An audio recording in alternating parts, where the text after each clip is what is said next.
Buenas tardes a todos. Bendiciones, hermanos. Dios los bendiga.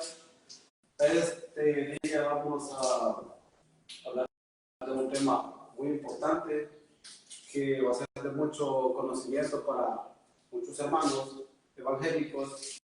Y quiero decirles que este día yo he titulado este tema que se llama ¿qué es el periodo intertestamentario?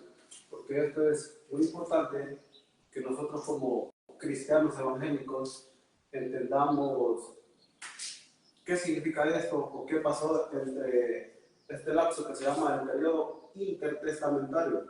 Además de eso, aquí va a poder entender cuál es la diferencia entre la Biblia católica y la Biblia evangélica que todos los cristianos cargamos nosotros. Entonces, para poder entender esto, quiero hacerles una pequeña introducción para poder desarrollar todo este tema. Como ustedes pueden ver aquí, yo aquí en la pizarra, ahí tengo todos los libros del canon del Antiguo Testamento que nosotros como evangélicos cargamos y tenemos en nuestro seno. Entonces, para poder desarrollar este tema, yo voy a usar dos métodos, el cual me voy a apoyar en la Biblia, que es palabra de Dios, y es la única que tiene la verdad, y me voy a apoyar en la historia, usar la historia. Entonces, este es un tema neutral. No vamos a atacar a ninguna denominación, vamos a decir, simple y sencillamente es historia y Biblia. Entonces, para comenzar, voy a usar la Biblia y voy a pedirles de que busquen en sus Biblias y veamos nuestra Biblia que voy a usar aquí, lo que es la Reina Valera 1960, es la que mayormente usamos los evangélicos. Y para eso quiero que vayamos al libro de Mateo.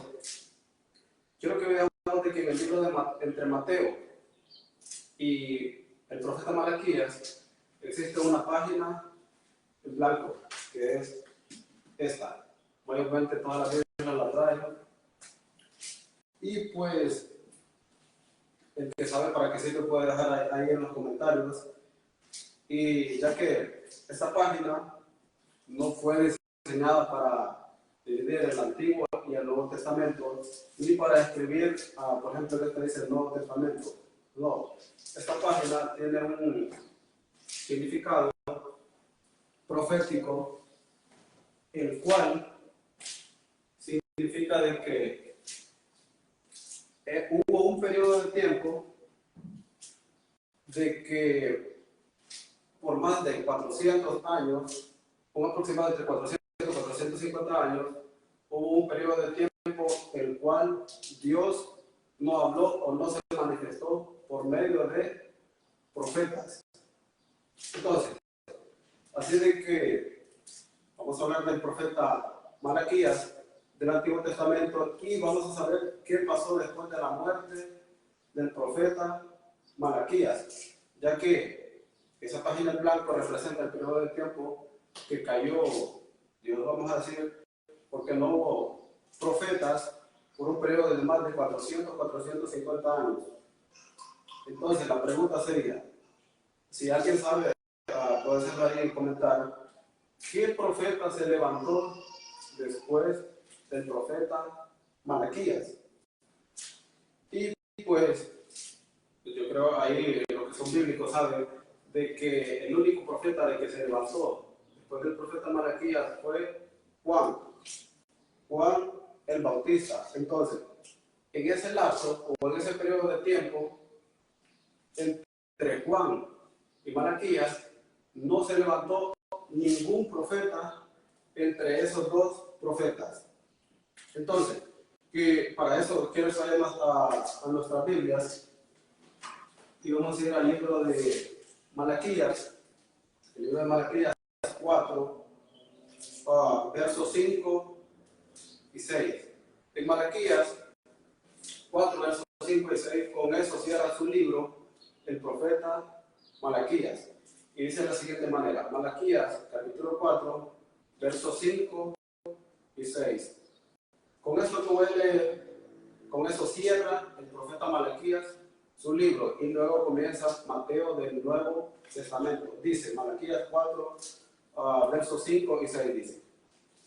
Aquí está hablando Malaquías, dice, he aquí, yo os envío al profeta Elías antes que venga el día grande y terrible. Dice el verso 6, él hará volver el corazón de los padres hacia los hijos y el corazón de los hijos hacia los padres. No sea que yo venga y hiera la tierra con maldición. De esta manera, el profeta Malaquías cierra su libro y dice que cuando cierra el libro dice de que va a venir el profeta Elías. La pregunta es, ¿ya vino este profeta Elías que anunció el profeta Malaquías? Porque en nuestros días, hoy mucha iglesia entiende que el día grande y terrible del Señor se refiere a lo que es a la segunda venida de Cristo. Pero cuando nosotros vamos al tiempo del profeta Malaquías, haciendo un estudio exegético en toda la Biblia, nosotros podemos comprender que Malaquías, el tiempo de Malaquías, se está refiriendo específicamente a lo que es a la destrucción del templo, de Jerusalén y a la primera venida de Jesús y a su muerte. Por ejemplo, vamos a dar aquí un ejemplo y para eso vamos a seguir al libro de Lucas, capítulo 1, verso 11. Aquí está hablando del nacimiento de Juan el Bautista y su papá, Zacarías, sacerdote. Entonces, en el libro de Lucas, capítulo 1, verso 11, dice de la siguiente manera. Y se le apareció un ángel del Señor, esto al sacerdote Zacarías, papá de Juan el Bautista. Dice, y se le apareció un ángel del Señor, puesto en pie a la derecha del altar del incienso. Verso 12. Y se turbó Zacarías al verle y le sobrecogió temor. Pero el ángel le dijo, Zacarías, no temas, porque tu oración ha sido oída, y tu mujer Elizabeth te dará a luz un hijo y llamará su nombre Juan, y tendrá gozo y alegría, y muchos se regocijarán de su nacimiento, porque será grande delante de Dios, no beberá vino ni sidra, y será lleno del Espíritu Santo, aún desde el vientre de su madre. Verso 16 dice, y hará que muchos de los hijos de Israel se conviertan al Señor, Dios de ellos, e irá delante de él con el espíritu y el poder de Elías para hacer volver los corazones de los padres a los hijos y de los rebeldes a la prudencia de los justos, para preparar al Señor un pueblo bien dispuesto. Vean ustedes, quiero que hagamos énfasis en el verso 17, que ya lo hemos leído. Cuando usted ve el libro de Lucas, está usando exactamente las mismas palabras que usó el profeta Malaquías para cerrar su libro. ¿Qué dice? El verso 17, e irá delante de él con el espíritu y el poder de Elías. Vea usted, el profeta Malaquías cierra su libro diciendo que envía al profeta Elías antes de que venga el día grande y terrible del Señor. Pero en Lucas ya nos da un poco más de contexto y dice de que van a ser Juan, pero este viene con el espíritu y el poder de Elías, viene con la misma función. Entonces, dice de que viene con el mismo espíritu y poder de Elías, pero no que esperamos a un Elías literal, sino que viene una persona con la misma función del profeta Elías. Así de que, claro está, no estábamos esperando a ningún Elías literal, sino a un Juan el Bautista con la misma función del profeta Elías. Y si usted todavía no me cree, Jesús lo aclara muy bien. Jesús lo aclara muy bien. Entonces, mire, los fariseos estudiosos del primer siglo tenían un debate entre las iglesias, así como las iglesias de hoy en día. ¿Qué ellos decían? Primero tiene que venir Elías antes de que venga Dios. Ese es el debate que se tenía.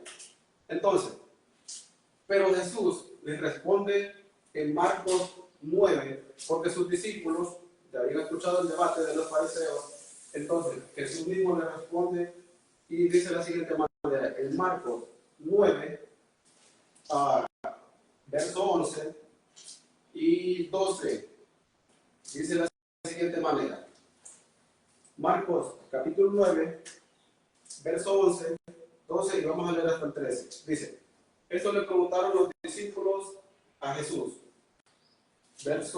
Dice, y le preguntaron diciendo, ¿por qué dicen los escribas que es necesario que Elías venga primero?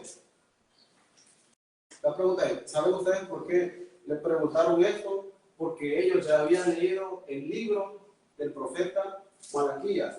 Y en ese tiempo tenían el debate de que antes de que viniera Jesús o el Mesías, tenía que venir Elías. Entonces, por eso es de que decían que tú no eres el Mesías, porque todavía no ha venido el profeta Elías. Es exactamente lo que hoy en día predican muchas iglesias que agarran la parte de que se llama el dispensacionalismo, que otro día vamos a hablar de eso. Entonces, hoy se dice que antes de que venga Elías, pero ellos esperan a un Elías literal, y te citan a Malaquías, y te tergiversan el libro de Apocalipsis 11, donde habla de los dos testigos, y te dice de que antes de que venga el Mesías, la segunda venida, entonces dice de que tiene que venir Elías literal, unos dicen que viene Elías, Moisés, y otros dicen que es el no. Así tergiversando lo que es los dos testigos. Por cierto, más adelante vamos a saber quiénes son los dos testigos, ya que vamos a hacer una serie de lo que es el libro de Apocalipsis. Y vamos a leer el siguiente verso y dice, el verso 12. Respondiendo él les dijo, o sea, Jesús les dijo, Elías a la verdad vendrá primero y restaurará todas las cosas, y como está escrito del Hijo del Hombre, que padezca mucho y sea tenido en nada. Pero os digo que Elías ya vino y le hicieron todo lo que quisieron, como está escrito de él. Entonces Jesús le responde, Elías ya vino antes que mí, pero nadie le conoció. Eso está aclarando aquí nuestro Señor Jesús a los discípulos. Y si usted no me cree, yo le voy a dar otro verso más en el libro de Mateo, capítulo 17, verso del 10 al 13. Dice, entonces sus discípulos le preguntaron diciendo, ¿por qué dicen los escribas que es necesario que Elías venga primero? Verso 11, respondiendo Jesús les dijo, a la verdad, Elías viene primero y restaurará todas las cosas. Mas os digo que Elías ya vino y no le conocieron, sino que hicieron con él todo lo que quisieron, así también el Hijo del Hombre padecerá de ellos. Vean aquí nuestro Señor Jesús está explicando ¿verdad? Que dice de que Elías, o sea, Juan el Bautista, ya vino y nadie le conoció. Y Juan tenía que padecer, o sea, tenía que morir antes que el Mesías, ¿verdad? Y en el verso 13 dice, entonces los discípulos comprendieron que les hablaba de Juan el Bautista. Yo creo que no necesitamos una explicación teológica, porque aquí mismo lo afirma en el verso 13, dice que los discípulos comprendieron que les hablaba de Juan el Bautista. Así de que, claro está, no es muy difícil de comprender que no esperamos a un Elías literal, sino a una persona, al profeta Juan el Bautista, que ya vino, que venía con la misma unción, con el mismo poder del profeta Elías, ¿verdad? Con esto queda derivado prácticamente. Hay una religión que se llama, bueno, les dicen a los seguidores del profeta Brana, se llaman ellos. Este personaje se llama William Marion Brana, que esto, bueno, él se identificó, bueno, él decía que él era el profeta Elías, también decía de que era el ángel del séptimo sello, ¿verdad? El de Apocalipsis. Yo sé de que era un predicador muy famoso de los años 50, supuestamente hacía milagros, no sé, ¿verdad? Pero sí no me queda duda de que era un predicador famoso de los años pasados, ¿verdad? Y este predicador dice la historia que era amigo de un personaje llamado Russell, creador de los testigos de Jehová.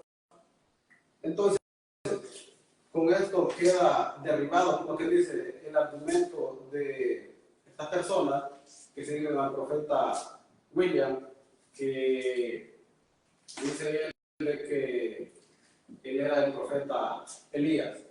Y bueno, así de que esto es muy fácil de entender, ¿verdad? Por ejemplo, yo estudio la Biblia a la par de la historia. Yo sé que la Biblia no necesita nada para comprobar, pero cuando tú estudias historia, la Biblia se te hace mucho más fácil porque tú te colocas exactamente en el tiempo escatológico que te habla la Biblia y así puedes comprender más. Entonces, la pregunta es, ¿qué pasó en ese lapso de tiempo o en este silencio que hubo entre el profeta Malaquías y Juan el Bautista? ¿Qué pasó en ese periodo de tiempo? Que un aproximado de entre 400 a 450 años, Dios no se manifestó por profeta, no habló por profeta. Quiero explicarles que en ese periodo de tiempo se escribieron muchas falsificaciones de diferentes libros. Por ejemplo, vean, nosotros como cristianos evangélicos creemos en 39 libros del Antiguo Testamento, que ustedes pueden ver, están aquí plasmados, del 1 hasta el 39, ya les voy a explicar, ya los tengo ahí, pero los de la iglesia tradicional, católicos, ellos tienen los 39 libros que nosotros tenemos más, 7 libros más en su seno, o sea, ellos tendrían 46 libros para el Antiguo Testamento y nosotros tenemos 39. Entonces, ¿por qué nosotros no creemos en los libros que tiene la Iglesia Católica? Porque estos libros no fueron considerados como palabra de Dios. ¿Por qué no entraron en el canon, en la Biblia que nosotros cargamos? Esto es simple de comprender y sencillamente porque todo el Antiguo Testamento fue inspirado por profetas, por personas que fueron inspiradas por el Espíritu Santo. Porque, por ejemplo, dice en 2 de Pedro, capítulo 1, verso 21, dice, porque nunca la profecía fue traída por voluntad humana, sino que los santos hombres de Dios hablaron siendo inspirados por el Espíritu Santo, no que esas personas sacaban la Biblia de su cabeza, sino de que fueron inspirados. Y en 2 de Timoteo, capítulo 3, verso 16, dice: toda la Escritura es inspirada por Dios y útil para enseñar, para redarguir, para corregir, para instruir en justicia. O sea, toda la Escritura, todo lo que está en la Biblia, fue inspirado por hombres de Dios, por el Espíritu Santo. Así de que todo esto Dios nos inspiraba a través de los profetas, a través de los hombres santos, ¿verdad? Mientras habían profetas, entonces habían personas quienes escribieran. Pero cuando muere Malaquías, el profeta Malaquías, el último del Antiguo Testamento, no existe profeta alguno para escribir, sino hasta el periodo de Juan el Bautista, que pasaron aproximadamente entre 400 y 450 años, ¿verdad? Entonces, lo que se escribió en este lapso de tiempo, entre 400 y 450 años, nosotros, ¿cómo podemos decir, cómo podemos argumentar de que lo que se escribió en ese periodo de tiempo, si no había un profeta, cómo podemos decir nosotros, o cómo podemos creer que es inspirado por Dios? En ese lapso de tiempo se escribieron los 7 libros más que tiene la iglesia tradicional, que Primera de Macabeo, Segunda de Macabeo, Esdras, de Sabiduría, Tobías, Eclesiástico y Judith. Por eso es que estos libros no se consideraron como palabra de Dios, porque simple y sencillamente, como les digo, porque fueron escritos en ese lapso de tiempo de que no había sucesión profética. Así es de que estos 7 libros que tiene la iglesia tradicional, simplemente, ¿quién los escribió? Pues cualquier escritor o historiador. Así de que yo los he leído y son muy buenos como historia. Yo se los recomiendo hacer que los lean con una mentalidad diferente, como historia, no como palabra de Dios. En ese lapso de tiempo, en esos libros, ustedes van a poder comprender qué es lo que pasó en la historia, qué es lo que pasó en ese lapso de tiempo, ¿verdad? Así de que estos libros, el Antiguo Testamento fue escrito en hebreo y en arameo. En hebreo, cuando los judíos todavía no habían sido captivos por Babilonia, y luego se escribieron en arameo cuando los judíos fueron retornados a su pueblo natal, ¿verdad? Entonces, luego viene lo que es la escritura del Nuevo Testamento, y fue cuando hubo la conquista de, primero, acuérdense ustedes, bueno, quiero recomendarles ahí de que ustedes pueden ver ahí en la explicación del libro de Daniel, donde se habla de las 4 bestias de Daniel. Ahí hay una explicación mejor para que ustedes puedan comprender. Porque habla ahí del primer periodo, que fue Babilonia. El segundo periodo fue los medos y los persas. Y luego viene el tercer periodo, que es el periodo de Grecia. Cuando fue este personaje, el gobernador, lo que es Alejandro Magno griego, este personaje, un excelente político y escritor, y fue alumno de este personaje, historiador griego muy famoso que se usa hoy en día en muchas escuelas y muchas universidades, que se llama Aristóteles. Aristóteles fue el maestro de este personaje, Alejandro Magno. Entonces, cuando Alejandro Magno está vivo, bueno, cuando él muere, lo que hace es que su imperio se divide en 4. En uno de esos 4 periodos es donde viene la era de los macabeos. Es allí, en la era de los macabeos, donde se describen estos 7 libros más que tiene la Iglesia Católica. Incluso su nombre lo dice, porque tiene Primera y Segunda de Macabeo. porque fue escrito en la era de los Macabeos.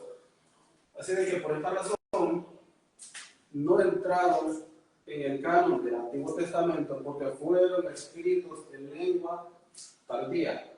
O sea, fueron escritos en habla griega, ¿verdad? Así de que en este periodo de tiempo circulaban diferentes libros muy buenos como historia y bueno, o sea, les digo, yo les recomiendo personalmente leerlos como historia y ustedes van a comprender qué es lo que pasó en ese lapso del periodo de tiempo de los 400, 450 años. Circulaban muchos libros apócrifos o, como que dice, de autores desconocidos o de segunda mano. Incluso el apóstol Pablo los mencionó en primera de Tesalonicenses 5:20, ya que dice, no menosprecies a profecía, examinarlo todo y retener. Bueno, hoy en la iglesia en muchas ocasiones se lo aplica a cualquier persona, digamos, o a cualquier prédica le aplican este texto bíblico, pero específicamente el apóstol Pablo se está refiriendo, no menosprecies las profecías, o sea, está diciendo, se está refiriendo específicamente que principalmente estudiemos las profecías, o sea, los 39 libros que nosotros tenemos, dice que no los menospreciemos, y dice, examinarlo todo, o sea, le está diciendo, pueden leer los demás libros y solo retengan lo bueno nada más, porque esos libros contienen muchas cosas muy buenas y pues ahí usted se va a dar cuenta de qué es lo que pasó en ese periodo de tiempo. Y esos libros no tienen la altura de los libros inspirados por Dios, simple y sencillamente porque no había profeta que escribiera, ¿verdad? Y los judíos no lo consideraron como palabra de Dios, porque dice en Romanos 3, 1 y 2 dice, ¿qué ventaja tiene pues el judío? ¿De qué aprovecha las circuncisiones y las referencias entre los judíos? Dice, mucho, en todas maneras. Primero, ciertamente que ha sido confiada la palabra de Dios. Muy fácil de entender. Y los judíos no aceptaron estos otros 7 libros, sencillamente porque fueron escritos en lengua tardía. Así de que no fueron aceptados por los judíos. Así de que quiero mostrarles, ya tengo por aquí una evidencia histórica y lo voy a compartir aquí con ustedes. Quiero decirles que yo tengo por aquí un libro que se llama Contrapión del escritor y historiador Flavio Josefo, escritor del siglo I. Y pues este escritor nos relata un poco de qué es lo que pasaba en el siglo I. Este escritor es judío, fariseo, vivió en el primer siglo y este libro, bueno, pues este historiador es muy citado por todos los teólogos e historiadores serios. Digo serios porque hay muchos que son teólogos, pero lo que hacen es tergiversar la palabra, queriendo así como acaparar más personas, tal vez para sus iglesias, no sé. Simplemente lo que yo hago es no predicarte una religión, sino hablarte de lo que es la palabra de Dios. Y voy a leer el libro de este escritor, Flavio Josefo, y dice el libro 1, párrafo 8, y te voy a leer lo que es la página, vamos a ver, la tengo por aquí, la página 93, y dice, puesto que no se nos permite, o sea, el judío, puesto que no se nos permite a todos escribir la historia y nuestros escritos no presentan contradicción alguna, puesto que únicamente los profetas han escrito con toda claridad los hechos.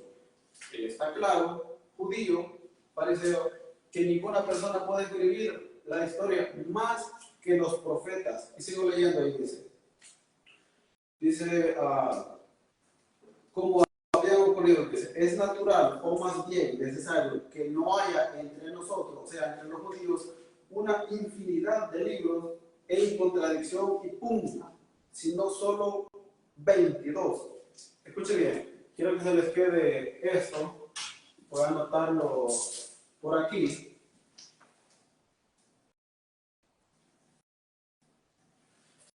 Dice este historiador, Flavio Josefo, que ellos solo tienen 22 libros. Así de que dice, estos 22 libros contienen las escrituras de todos los tiempos y que con razón son dignos de crédito. De estos 22, dice, 5 son de Moisés. Y los vamos a anotar por aquí. Yo los tengo por aquí anotados.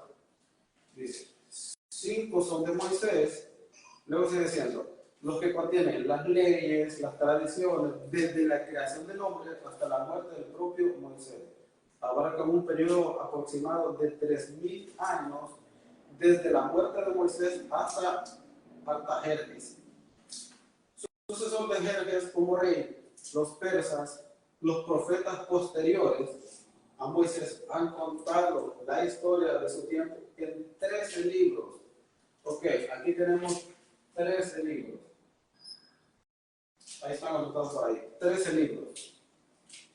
Luego sigue diciendo, los 4 restantes contienen himnos a Dios y preceptos morales.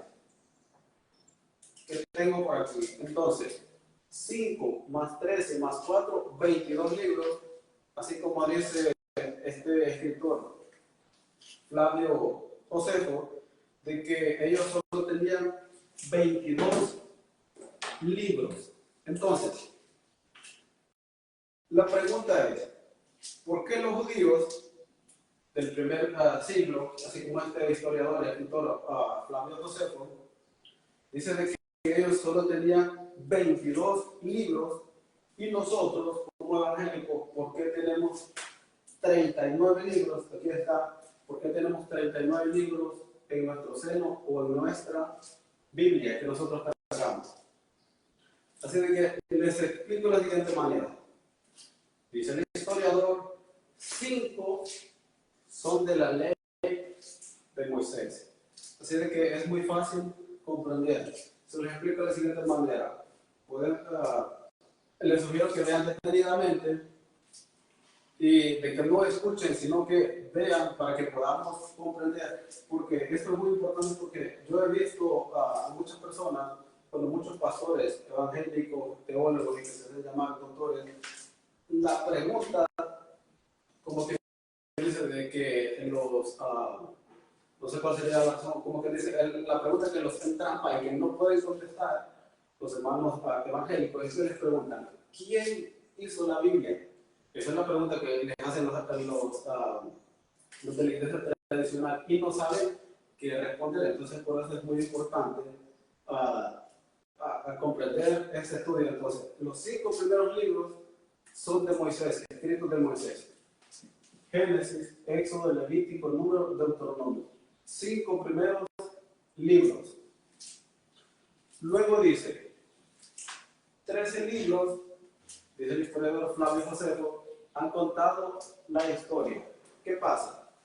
Nosotros, como evangélicos, hemos dividido profetas mayores y profetas menores. Yo los tengo por aquí. Nosotros dividimos profetas mayores, tenemos 4, y como profetas menores tenemos 12. Pero los judíos del primer siglo, para ellos era un libro. No había profetas menores ni mayores. Ellos no tienen lo que es. Nosotros tenemos Primera de Reyes, Segunda de Reyes, Primera de Crónicas, Segunda de Crónicas. Tenemos Primera de Samuel, Segunda de Samuel. No, eso es un libro nada más. Entonces, vean ustedes, vamos a contar 13 libros que dice el historiador Flavio Josefo, judíos del primer siglo. Entonces, para nosotros, los profetas mayores, para los judíos es un libro, aquí está, de Daniel a Isaías, para nosotros son los profetas mayores. Pero este es un libro, así que cuenta como uno. un libro, aquí está. Estos 4 es un libro. Y luego para nosotros hay 12 profetas menores y vamos a contar. 1, 2, 3, 4, 5, 6, 7, 8, 9, 10, 11, 12. Este es otro libro, o sea, 2. Aquí está. Van 2 libros. Aquí tenemos Crónicas, Primera de Crónicas y Segunda de Crónicas. Cuenta como un libro.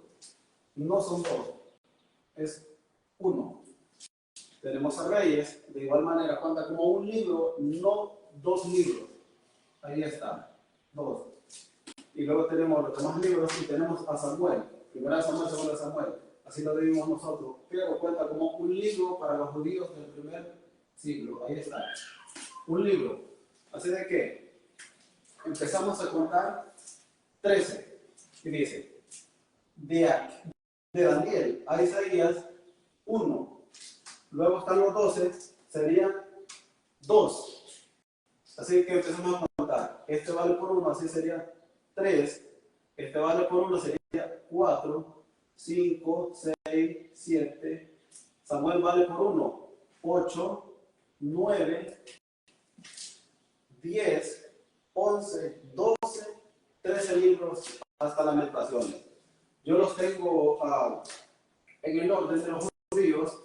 En la Biblia está de diferente orden, en la Biblia que nosotros contamos está ordenada de diferente manera, pero yo lo puse así para un mejor entendimiento, pero es igual.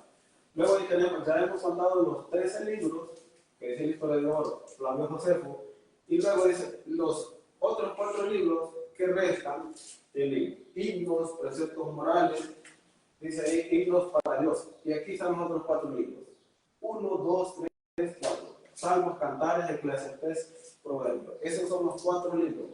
Así que cuando nosotros contamos los 5 primeros libros de la ley, los 13 libros de historia, más los 4 libros que contienen himnos y preceptos morales para Dios, suman un total de 22 exactamente. Así como dice el historiador Flavio Josefo, judío del primer siglo, así de que tenemos un total de 22 libros, pero nosotros los tenemos subdivididos, pero es igual. Así de que la pregunta es, ¿qué libros usaba nuestro Señor Jesús? Prácticamente, bueno, vamos a dejar que la Biblia responda, no voy a responder yo, porque nosotros tenemos 39, pero ya vimos de que hacemos el cálculo y hacemos la división como el orden, como los judíos lo tenían.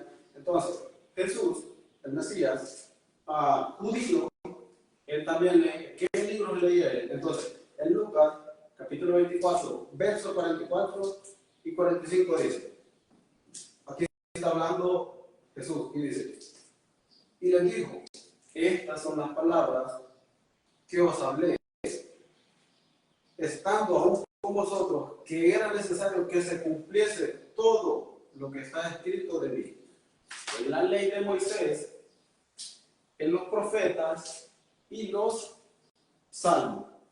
Entonces les hablé el entendimiento para que comprendiesen las escrituras. Vean ustedes, Jesús, judío, el Mesías, del primer siglo, hace exactamente la misma división que hace el historiador Flavio Josefo, judío, y está defendiendo exactamente los 39 libros que nosotros tenemos en nuestro seno, pero si los ordenamos de la manera judía del primer siglo, salen 22 libros.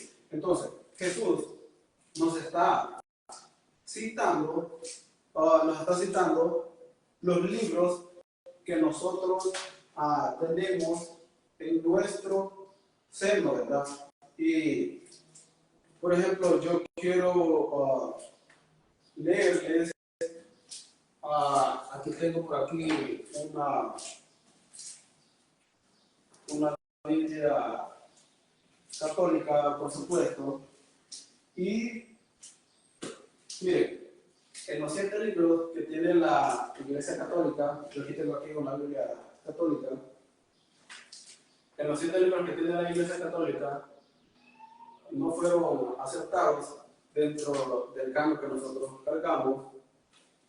Simple y sencillamente, y aquí mismo, en el libro de los Macabeos, hace referencia en la propia Biblia Católica, dice de que no había sucesión profética, y yo se lo voy a leer. Dice de la siguiente manera en el libro de los Macabeos, y dice el libro de primero de los Macabeos, y dice en el capítulo 9, verso 27, dice, aquí está hablando de todo el acontecimiento que venía pasando, ¿verdad?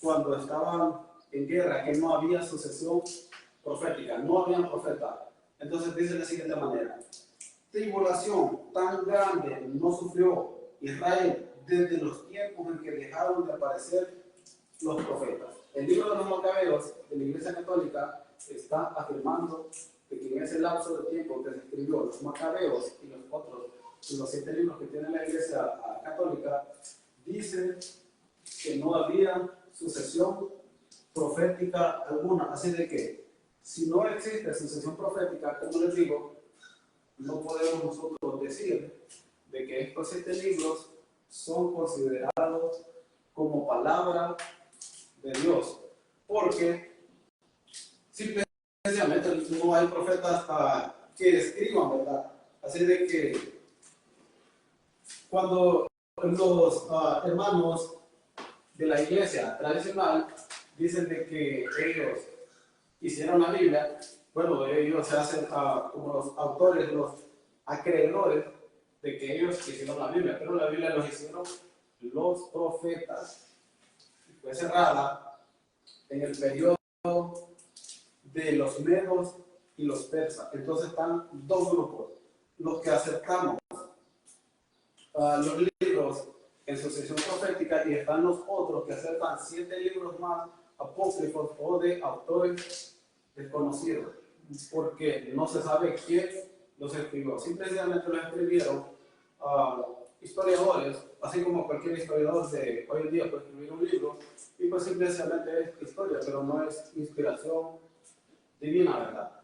Porque entonces, ahí yo les recomiendo de que ustedes vean lo que es la explicación del libro de Daniel. En las 4 veces ahí hablo un poco más detenidamente, doy un poco más explicación sobre lo que fue lo de los medos y los persas, porque cuando entró a gobernar el periodo de los griegos, había una ciudad llamada Alejandría, que los judíos no hablaban lo que era hebreo ni arameo. Entonces ya los griegos de habla griega, los judíos no entendían lo que era el idioma hebreo y arameo para estudiar las escrituras. Entonces fue necesario hacer ahí una traducción, y la primera traducción que hizo fue a este personaje llamado Ptolomeo II Filadelfo. Él mandó ahí a su bibliotecario llamado Demetrio a que hicieran una traducción, y mandaron a traer a 62 sabios de Jerusalén. Es allí donde nace lo que se llama, yo lo tengo por aquí, la Septuaginta griega. Es la primera traducción, no es canon, es traducción de habla griega, porque los judíos no entendían lo que era hebreo y arameo. Entonces, esta traducción la hizo este hombre, bueno, la hicieron los sabios, pero los sabios solamente tradujeron los 5 primeros libros de la ley. Que de ahí los demás libros, y ahí ya metieron manos, digamos, los griegos. Y ya fue en el periodo después de Grecia, vino el periodo del Imperio Romano de habla latín.